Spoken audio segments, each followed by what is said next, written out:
Bienvenidos a todos. Buenos días. Permíteme leer un mensaje de Billy Graham que fue dicho hace muchos años. Yo lo cito aquí. Billy Graham dijo: "Nunca olvidaré mi primer año en la escuela secundaria. Babe Ruth, el gran rey de SWAT, vino a mi ciudad natal de Charlotte, North Carolina, para jugar un partido de exhibición. Todos estábamos en los asientos delanteros, gritando y gritando a todo pulmón. Mi padre, que nos había llevado al juego, hizo arreglos para que le diera la mano al gran bebé. Nunca olvidaré la emoción de estrechar la mano del hombre que fue el ídolo de todos nuestros jóvenes corazones. No me lavé las manos durante unos 3 días. Al día siguiente en la escuela era la envidia de todos mis amigos. Durante mis últimos años de la escuela secundaria, mi mayor ambición era ser un jugador de béisbol profesional. Soñaba con jugar en el Wrigley Field en Chicago, en Yankee Stadium en Nueva York. Me comí las páginas deportivas. Cuando tenía 16 años, después de terminar un juego, me invitaron a una iglesia. Me dijeron que un predicador luchador debía predicar. Me interesaba porque todo lo que quería en cualquier cosa que tuviera que ver con una pelea. Dejé mis estudios y fui a la iglesia. Para mi asombro, fue una gran campaña evangelística y se reunieron 5,000 personas.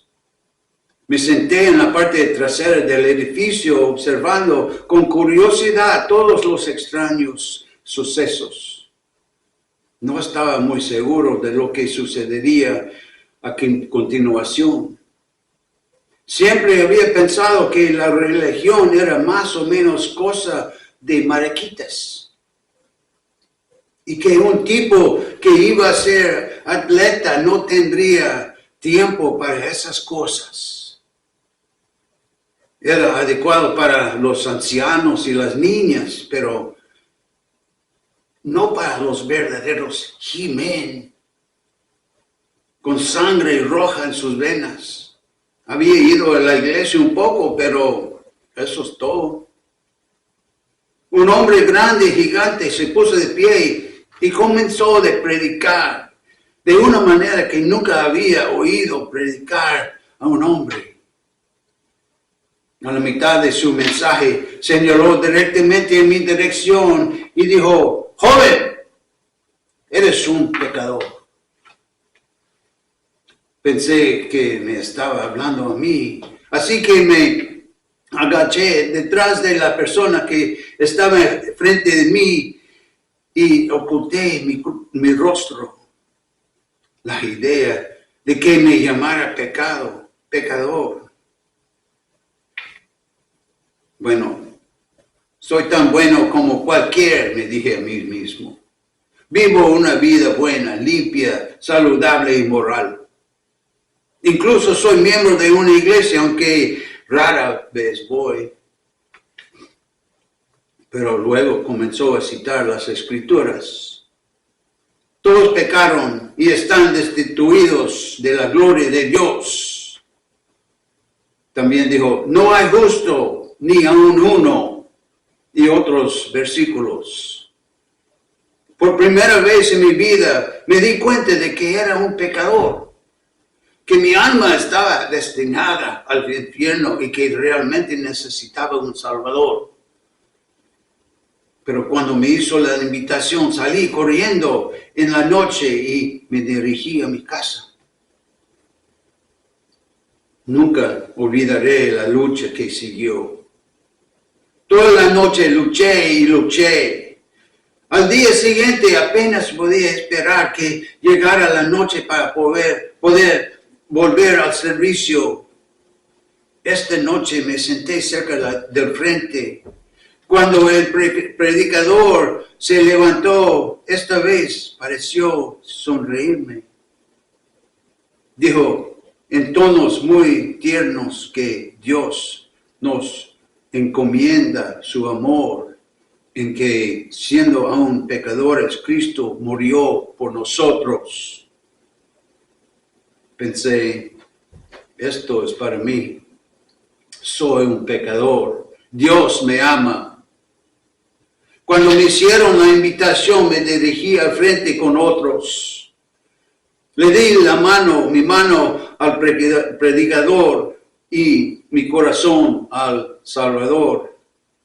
Inmediatamente la alegría, la paz y la seguridad inundaron mi alma. Sabía que mis pecados, que eran muchos, se habían ido. Por primera vez había conocido a la persona que se convirtió en héroe de mi vida. Había buscado emociones. Los encontré en Cristo. Había buscado algo que me trajera placer y que satisfaciera el anhelo más profundo de mi corazón. Descubrí que es Cristo. En tu presencia hay plenitud de gozo. A tu diestra hay placeres para siempre, dice Salmo, capítulo 16, versículo 11. Cristo es el héroe y el ídolo de mi corazón. Desafía, emociona y satisface. Por tanto, también poderoso es para salvar hasta lo sumo a los que por él se acercan a Dios, viviendo siempre, dice Hebreos, capítulo 7, versículo 25. Pues antes de continuar con el mensaje de hoy, vamos a rezar nuestra oración. Esta es mi Biblia. Repiten después de mí. Esta es mi Biblia. Soy lo que dice que soy. Tengo lo que dice que tengo. Puedo hacer lo que dice que puedo hacer. Hoy me enseñará la palabra de Dios. Lo confesaré con valentía. Mi mente está alerta. Mi corazón es receptivo.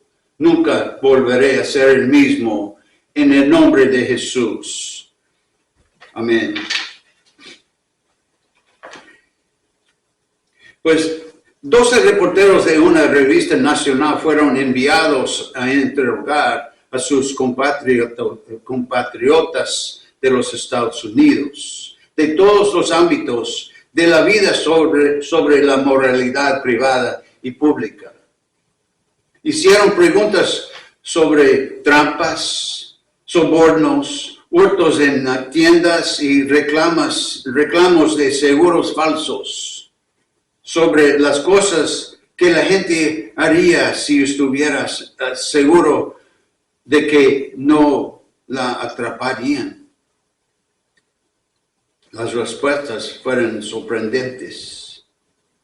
Una joven de Pennsylvania resumió una actitud que los reporteros encontraron que prevalecería de costa a costa cuando dijo: ¿quién soy yo para decir lo que está bien o lo que está mal?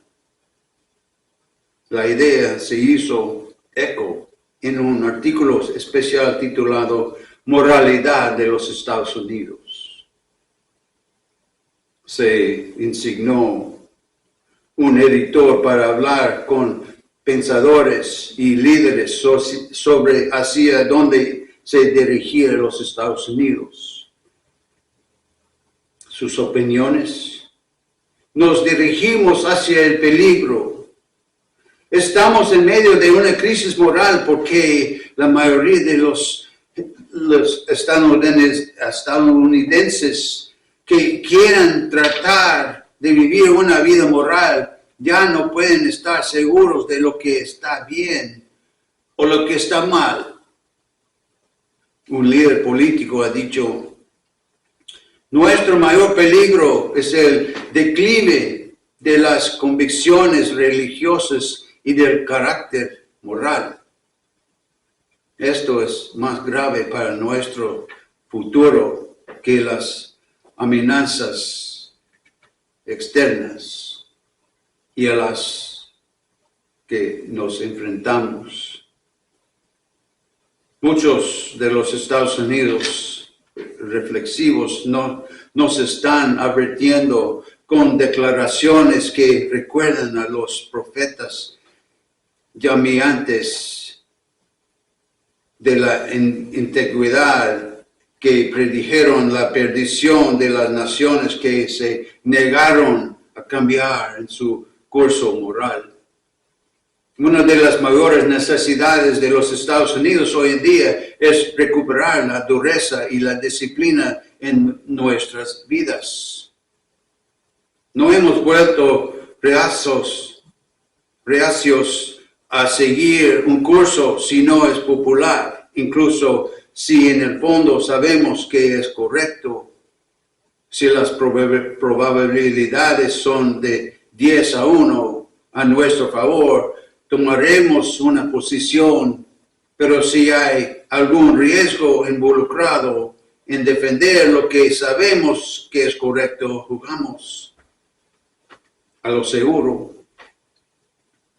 Woodrow Wilson, un presidente de los Estados Unidos, dijo una vez: prefiero ser derrotado en una causa que finalmente triunfará, que triunfar en una causa que finalmente será derrotada.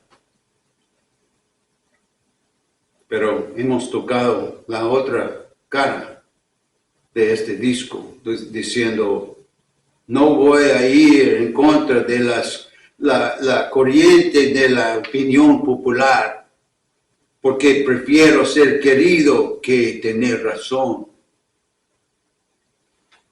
Durante los últimos años, la gente de los Estados Unidos han estado preocupados por el nivel de vida más alto en la historia del mundo. Nuestra vida lujosa, en comparación con el resto del mundo, ha actuado como una droga para adormecernos en complacencia. Nuestro objetivo ha sido el dinero, el placer y la seguridad. Millones de personas se han librado de la restricción moral. No queremos que nos controlen. No queremos ninguna autoridad. Nuestra tasa de criminalidad está en su punto más alto, lo que indica a una anarquía sin precedentes. Ciertamente el mundo occidental se ha llenado de inmoralidad y pecado. En el Evangelio de Lucas, capítulo 17, hay una referencia de la suprema indiferencia de Sodoma y Gomorra ante las repetidas advertencias de un desastre inminente. En versículos 26 a 29 declaran: tal como sucedió en los tiempos de Noé, así también será cuando venga el Hijo del Hombre. Comían, bebían, casaban y daban en casamiento hasta el día en que Noé entró en el arca. Entonces llegó el diluvio y los destruyó a todos. Lo mismo sucedió en tiempos de Lot. Comían, bebían, compraban y vendían, sembraban y edificaban. Pero el día en que Lot salió de Sodoma, llovió del cielo fuego y azufre y acabó con todos. Cristo advirtió también en versículo 30 De la misma manera será el día en que el Hijo del Hombre se manifieste. Una y otra vez las Escrituras advierten del juicio venidero. La Biblia declara francamente que a medida que se acerque el fin de la era, habrá las mismas condiciones que existían justo antes del diluvio. Estos se describen con concisión y amplitud bíblica en Génesis capítulo 6, versículo 5. Cuando dice, y vio Jehová que la maldad del hombre era grande en la tierra y que todo designio de los pensamientos de su corazón era solamente malo continuamente. Nuestro Señor Jesús, al advertir del juicio venidero, dijo en Mateo capítulo 24, versículos 27 a 29, y como fueron los días de Noé, así será la venida del Hijo del Hombre. Porque como en aquellos días antes del diluvio comían y bebían, casaban y andaban en casamiento hasta el día en que Noé entró en el arca. Y no lo supieron hasta que vino el diluvio y se les llevó a todos. Así será la venida del Hijo del Hombre. Vale repetir para que sabemos lo que va a pasar. Un líder mundial declaró, estamos siendo engañados al subestimar la magnitud de la crisis actual. Incluso los cristianos han abandonado las disciplinas de la vida cristiana y junto con otros estadounidenses están sentados enfrente de sus televisores con pantalla grande, absortos en la mayor juerga de entretenimiento de la historia. En el Nuevo Testamento, Dios estableció regulaciones e instrucciones específicas en cuanto y cómo se debía vivir la vida cristiana. Nos advirtió que para el cristiano habría persecución, juicio y sufrimiento. Nunca dijo que seríamos populares. Los cristianos de hoy se parecen poco a los del primer siglo. Nosotros en este siglo XXI, como cristianos, nos hemos vuelto blandos, nos hemos vuelto absortos con el mundo hasta el punto de que ahora es difícil distinguir entre el cristiano y el mundo. La Biblia enseña que todo cristiano debe vivir una vida de autodisciplina. Nosotros los cristianos tenemos que apretarnos el cinturón y endurecernos para las pruebas que nos esperan. En Rusia, en África, en América Latina, en muchos lugares alrededor del mundo, en el lejano oriente, hay una profundidad del cristianismo que nos avergüenza. Yo llamaría a los cristianos de hoy a una nueva dedicación y a una voluntad de vivir una vida de abnegación. Quisiera llamar a los cristianos a un nuevo testimonio de Cristo en la oscuridad que los envuelve. A medida que el mundo se precipita locamente hacia su Armagedón, el cristiano debe brillar como un faro de la luz hasta el día en que Cristo regrese triunfante. Para aquellos de nosotros que hemos tenido el privilegio de viajar por todo el mundo y hemos hablado con personas de otros ámbitos de la vida, está llegando una creciente convicción de que muchos de los Estados Unidos están ciegos a lo que está sucediendo en el resto del mundo.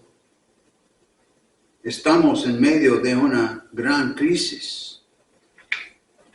La Biblia enseña que un cristiano es aquel que confía en Cristo como su Salvador y le obedece como Señor.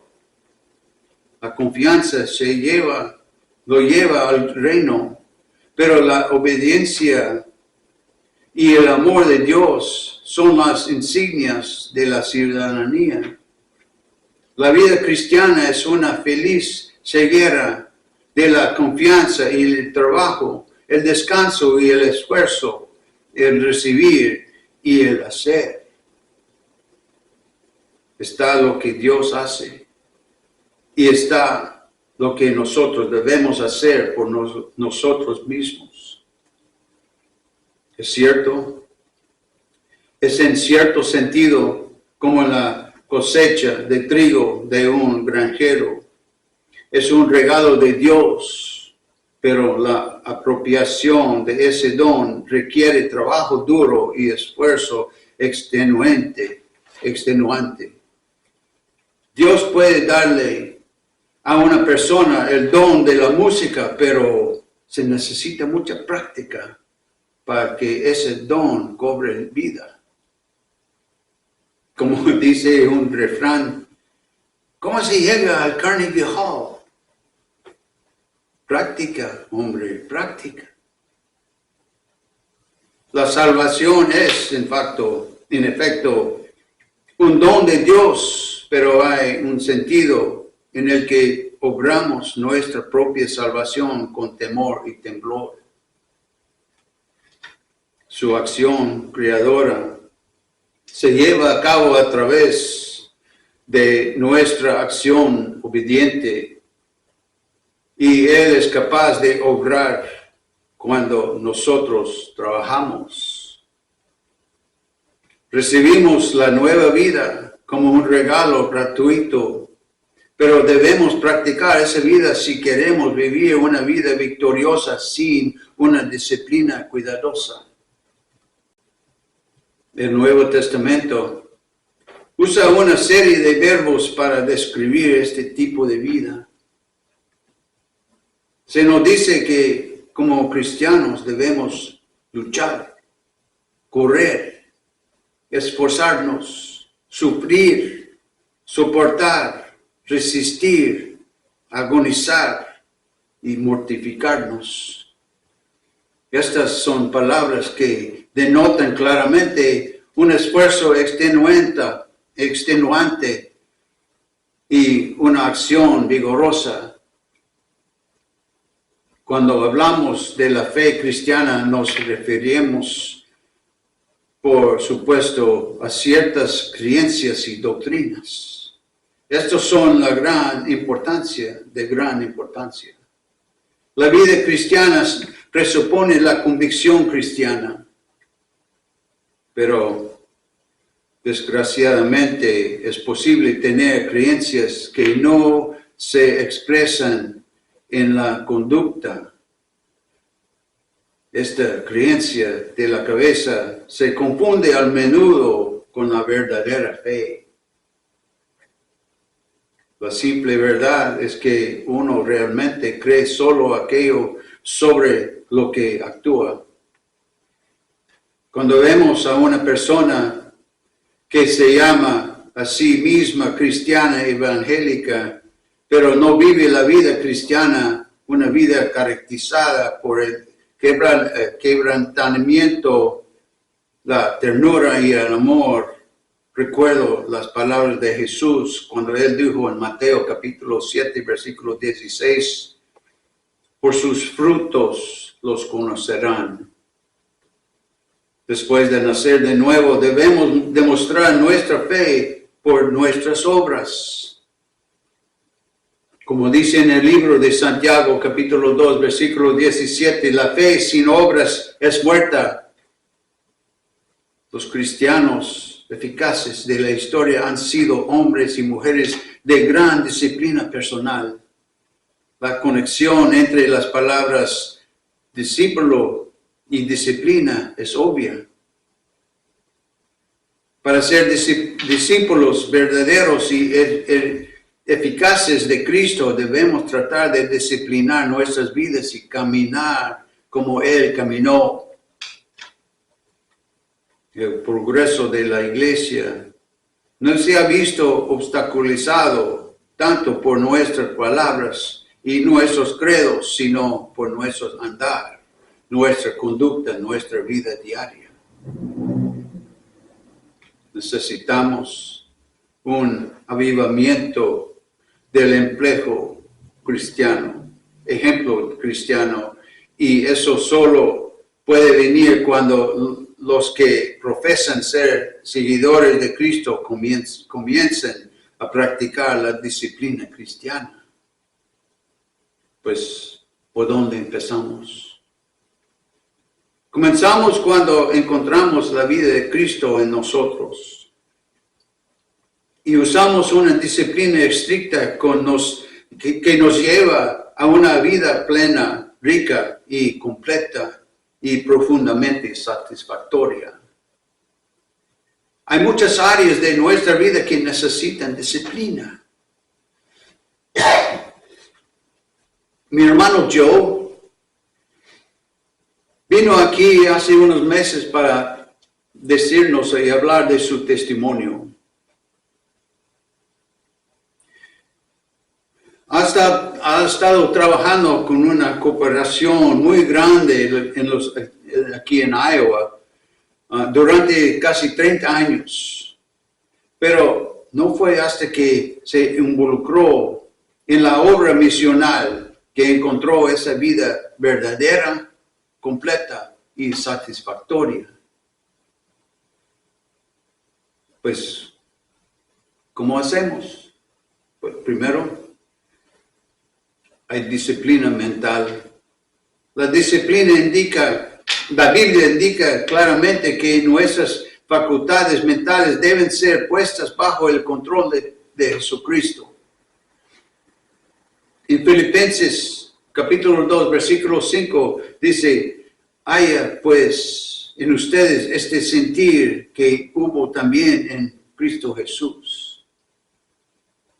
Permítanos sugiere que podemos tener la mente de Cristo y podemos rechazarla.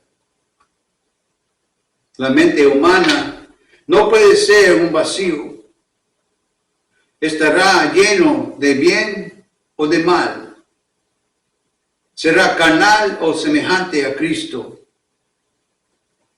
Puedes controlar los pensamientos que entran en tu mente.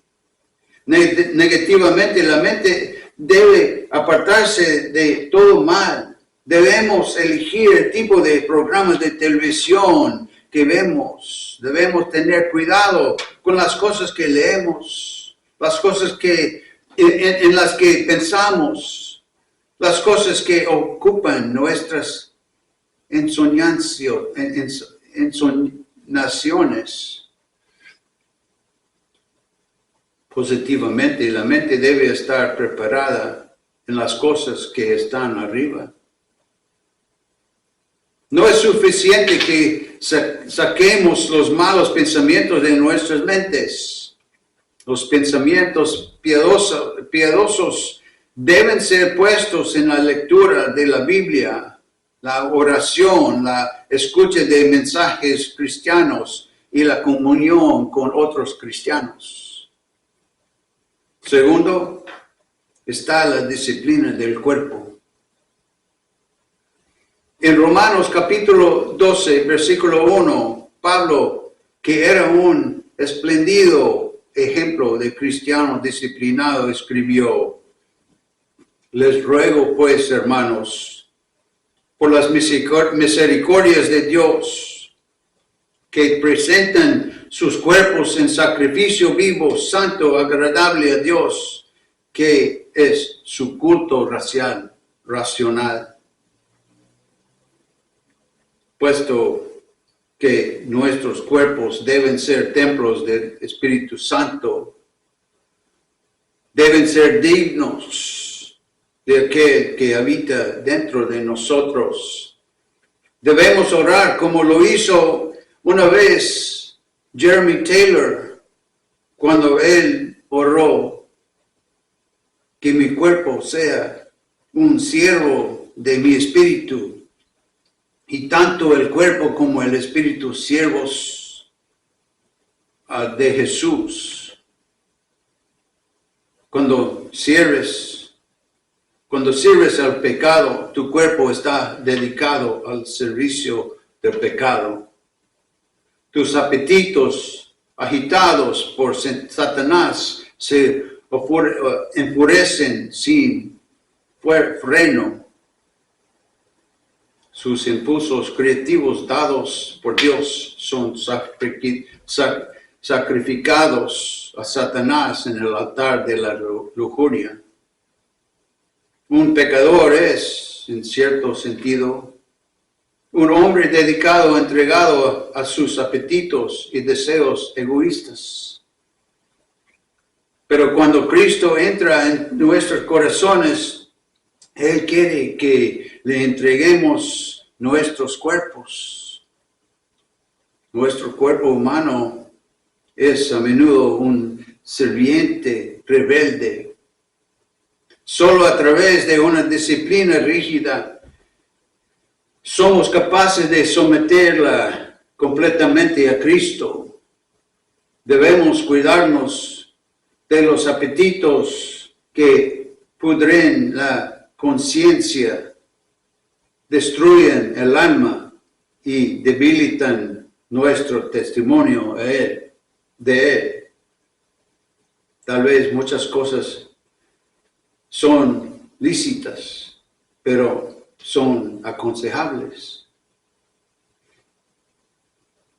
Pueden traer placer, pero traen gloria a Cristo.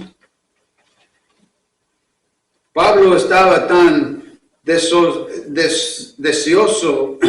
de hacer que cada uno de sus pensamientos y actos glorificara a Cristo, que dijo: si una indulgencia ofende a mi hermano, no me complaceré más. Necesitamos ese tipo de autodisciplina hoy. Tercero, la lengua debe ser controlada. En Santiago capítulo 3, versículo 6 nos dice: y la lengua es fuego, mundo de iniquidad. Así es la lengua entre nuestros miembros, que contamina todo el cuerpo y enciende el curso de la naturaleza y incendiada por el infierno. Hay almohadas mojadas por las lágrimas. Hay corazones rotos innecesariamente. Hay personas nobles heridas y dañadas. Hay amigos separados y solos. Hay abismos abiertos de par en par por lenguas crueles, incluso en la iglesia y especialmente en la iglesia. Debemos hacernos 3 preguntas antes de hablar. Primero, ¿es lo que decimos la verdad o es cierto? Número 2, ¿es lo que decimos amable o ofende a alguien? Y número 3, ¿es lo que decimos puede glorificar a Cristo? Si lo hiciéramos hablar mal, disminuiría y pronto habría un despertar espiritual que varía la iglesia. El Salmo 141, versículo 3, probablemente mi favorito versículo en toda la Biblia, dice: pon guardia, oh Jehová, delante de mi boca, vigila a la puerta de mis labios. Número 4, disciplinamos mucho nuestras emociones y nuestros instintos. El apóstol Santiago nunca oyó hablar Sigmund Freud pero sabía algo de la naturaleza humana. Él pregunta en el capítulo 4, versículo 1 del libro de Santiago, ¿qué lleva a la contienda? ¿Y cómo se originan los conflictos entre ustedes? ¿No surgen de tus deseos sensuales que siempre están en guerra en tus miembros corporales? Nacemos con un poderoso conjunto de impulsos y emociones: la ira, la codicia, la ambición y el orgullo, para nombrar algunos.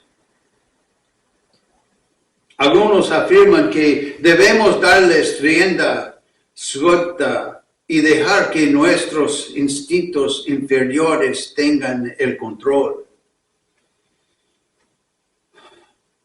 Los psicólogos nos advierten que los males de hombre primitivo siguen agazapados en todos nosotros, y bajo el barniz de la civilización se esconde el salvaje de la selva. ¿Qué hace Cristo con esas concupiscencias y pasiones primitivas? Él no los destruye y nos convierte en pedazos de masía piadosa. Él toma estas cosas dentro de nosotros, que el Dr. Wallace Hamilton llamó caballos salvajes. Las transforma y las desvía en poderes de majestuosa santidad y utilidad. Sí, si dejas que Cristo toque tu vida, Él puede cambiarla. Les advierto que vamos a tener que disciplinar nuestras vidas, no solo como cristianos, sino como seres humanos, si queremos enfrentar los desafíos de los próximos años. Y voy a terminar el mensaje de hoy con esto. No podemos seguir sobrecargándonos en una vida desenfrenada y lujosa, mientras otras personas del mundo carecen de lo necesario. Vamos a tener que apretarnos el cinturón, vamos a tener que pagar el precio. Nosotros, los cristianos, si vamos a tener la victoria diaria en nuestras vidas, también tendremos que apretarnos el cinturón. Tendremos que practicar la autodisciplina. Tendremos que tomar en serio las palabras de nuestro Señor y Salvador Jesucristo, como dijo en Mateo capítulo 16, versículo 24, si alguno quiere venir en pos de mí, niéguese a sí mismo, tome su cruz y sígame. Perdón. Hago un llamado a todos a la autodisciplina, la dedicación y la entrega. Si venimos confesando nuestros pecados y entregando nuestros cuerpos a Cristo, entonces Él nos bendecirá y seremos apretados para ser usados por Él y en el lugar donde Él nos ha puesto. Nuestras oraciones serán contestadas. Una nueva paz y alegría llegará a nuestros corazones. Nuestras emociones serán contestadas. Una nueva paz y alegría llegará a nuestros corazones. Habrá sonrisas en nuestros rostros y tendremos la victoria todos los días de nuestras vidas. Pon a Cristo en primer lugar hoy y todos los días. Amén. Y vamos a terminar el servicio, como siempre, con esta oración de salvación. Los de ustedes que nunca han aceptado a Jesucristo como su Señor y Salvador, ahora es su oportunidad. Y los de nosotros que hemos aceptado antes y queremos renovar esta dedicación a Jesucristo, repiten después de mí. Señor Jesús, entra en mi corazón, perdona mis pecados, lávame, límpiame, libérame. Jesús, gracias que tú moriste en la cruz por mí. Yo creo que tú resucitaste de entre los muertos y que regresas de nuevo por mí. Lléname con tu Espíritu Santo. Dame una pasión por los que están perdidos, un hambre por las cosas de Dios y un valor santo para predicar el Evangelio de Jesucristo. Ahora soy salvo, he nacido de nuevo, he sido perdonado y voy en camino al cielo porque tengo a Jesucristo en mi corazón. Amén. Pues gracias por estar con nosotros hoy y esperamos que regresen el próximo domingo. Y los que están mirando por internet, por favor, mándanos un mensaje por Facebook, Find Your Faith Ministries, y dinos de dónde están viendo. Bueno, Dios les bendiga a todos y les vemos el próximo domingo. Amén.